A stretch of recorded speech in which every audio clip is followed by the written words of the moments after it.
Em Capivari, um professor do Instituto Federal criou uma exposição sobre a Rússia, país sede da Copa do Mundo. Veja na reportagem de Larissa Israel. A bandeira da Rússia, logo no início do corredor, abre a exposição, como uma boa anfitriã. Para entrar no clima da Copa do Mundo, este professor do Instituto Federal do campus de Capivari resolveu apresentar para os alunos e funcionários um pouco da história e da cultura do país que é sede do Campeonato Mundial. Tudo isso através de símbolos, cores e formatos diferentes. É a história de um povo contada através das bandeiras. Essa exposição tem como objetivo trazer um pouco do universo da Federação da Rússia através das suas bandeiras regionais. A Rússia ela é dividida em 83 entidades regionais, que seriam como se fossem os nossos estados. Cada bandeira de cada região tem um significado específico que valoriza questões históricas, culturais, geográficas e políticas da Rússia. Então a ideia é que os alunos e as pessoas que visitam o campus Capivari possam conhecer mais sobre a Rússia através das suas bandeiras. Mas para chegar a uma exposição como essa, o Tiago precisou pesquisar e muito.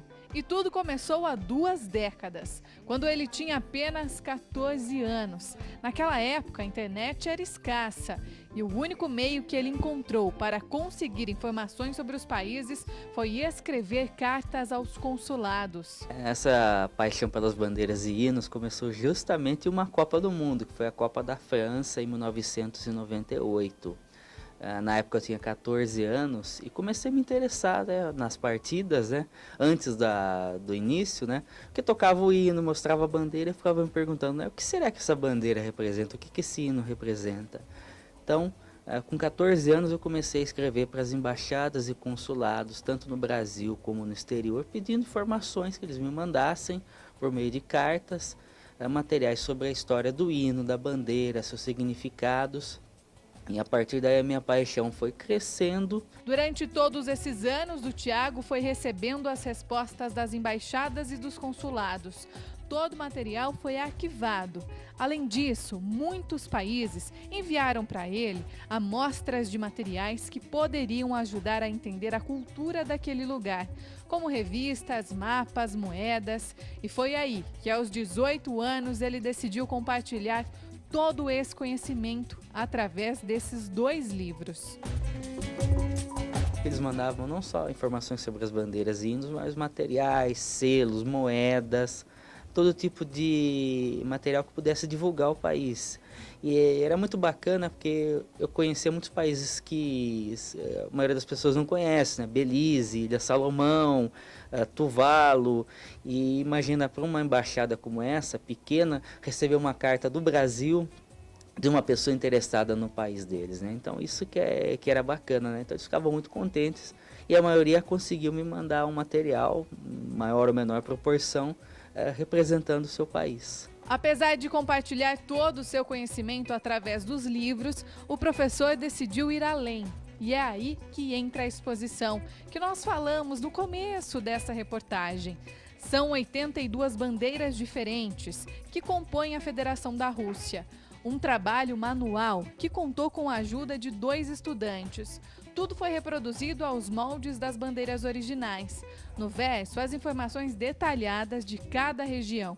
O que chama atenção são as cores predominantes, na maioria das bandeiras. É que o vermelho e o azul representam o compromisso e a lealdade à Rússia.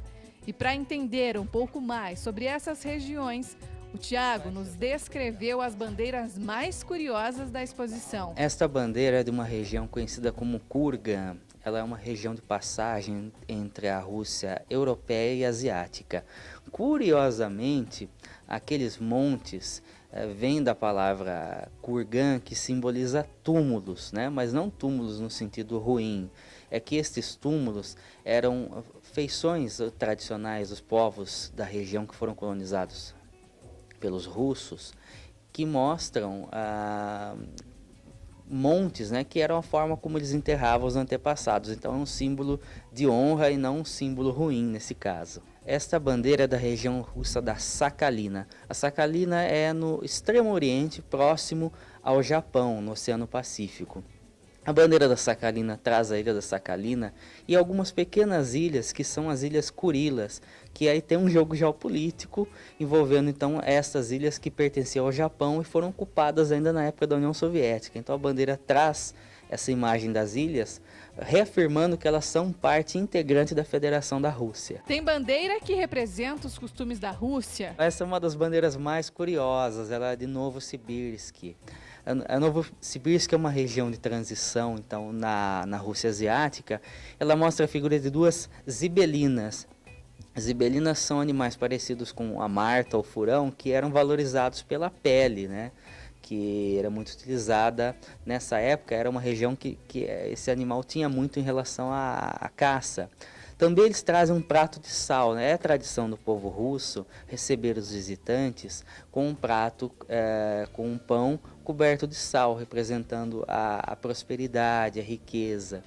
Além disso, a bandeira traz símbolos que são da região, né? Tem uma pequena faixinha entre as zibelinas que representa inclusive a ferrovia transiberiana que corta a região de Novosibirsk, cuja capital também tem o mesmo nome. Já a bandeira de Volgogrado representa um momento histórico da região. Essa estátua representa a antiga batalha de Stalingrado, na época da União Soviética, que os soviéticos venceram os nazistas. Ela foi construída na região onde terminou a batalha, próximo ao rio Volga, que é hoje da província de Volgogrado, e a estátua tem 52 metros de altura, ela é feita de cimento, né?